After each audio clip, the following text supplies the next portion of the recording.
நிறுவன உரிமையாளரைப் போல் வாட்ஸ்அப்பில் உரிமையாளரின் புகைப்படத்தை வைத்து ஆள்மாறாட்டம் செய்து நிறுவனத்தின் ஊழியரிடம் 5.10 கோடி ரூபாயை கொள்ளையடித்த வழக்கில் கேரள மலப்புரம் மாவட்டத்தை சேர்ந்த 2 நபர்களையும் திருவனந்தபுரத்தை சேர்ந்த ஒரு முக்கிய நபரை கைது செய்த இணையவழி போலீசார் கடந்த மாதம் 25ஆம் தேதி புதுச்சேரி மேட்டுப்பாளையத்தில் உள்ள ஒரு நிறுவனத்தின் கணக்காளர் தன் உரிமையாளர் தான் பேசுகிறார் என்று நினைத்து 5 தவணைகளாக 5 கோடியே 10 லட்சம் ரூபாய் பணத்தை இணையவழி மோசடிக்காரர்கள் சொன்ன வங்கி கணக்கிற்கு அனுப்பி வைத்துவிட்டார். இது பற்றி உரிமையாளரிடம் தெரிவித்த போதுதான் அது இணையவழி மோசடிக்காரர்கள் செய்த வேலை என்று தெரிய வரவே உடனடியாக இணையவழி காவல் நிலையத்தில் புகார் அளித்தார்கள்.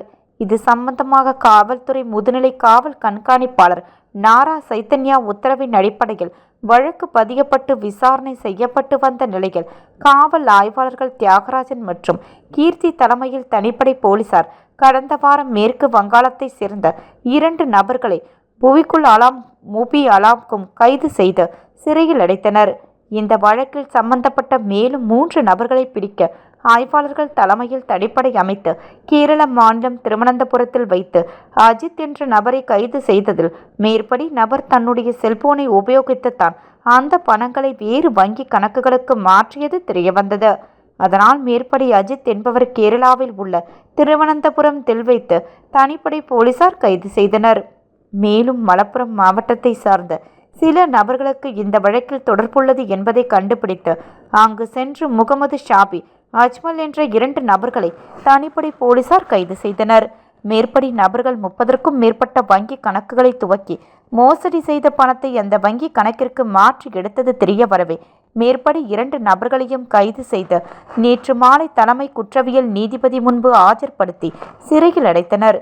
மேலும் இந்த வழக்கில் கேரள மேற்கு வங்க மாநிலத்தை சேர்ந்த பல்வேறு நபர்களுக்கு தொடர்பிருப்பது தெரிய வரவே அவர்களையும் கைது செய்து காவல் கண்காணிப்பாளர் ரங்கநாதன் அவர்களின் உத்தரவின்படி தனிப்படை அமைக்கப்பட்டு அவர்களை பிடிக்கும் நடவடிக்கை ஏற்பட்டு வருகிறது. காவல் கண்காணிப்பாளர் ரங்கநாதன் பொதுமக்களுக்கு அறிவுறுத்தும் பொழுது தங்களுடைய வங்கி கணக்கையோ ஆதார் அட்டையோ சிம் கார்டுகளையோ மற்றவர்களுக்கு கொடுத்து உதவ வேண்டாம். இந்த வழக்கில் கைது செய்யப்பட்ட அனைவரும் மேற்படி சிம் கார்டு வங்கி கணக்குகளை இணையவழி மோசடிக்காரர்களுக்கு கொடுத்து பொதுமக்களின் பணத்தை திருட உதவியதால் கைது செய்யப்பட்டிருக்கின்றார்கள்.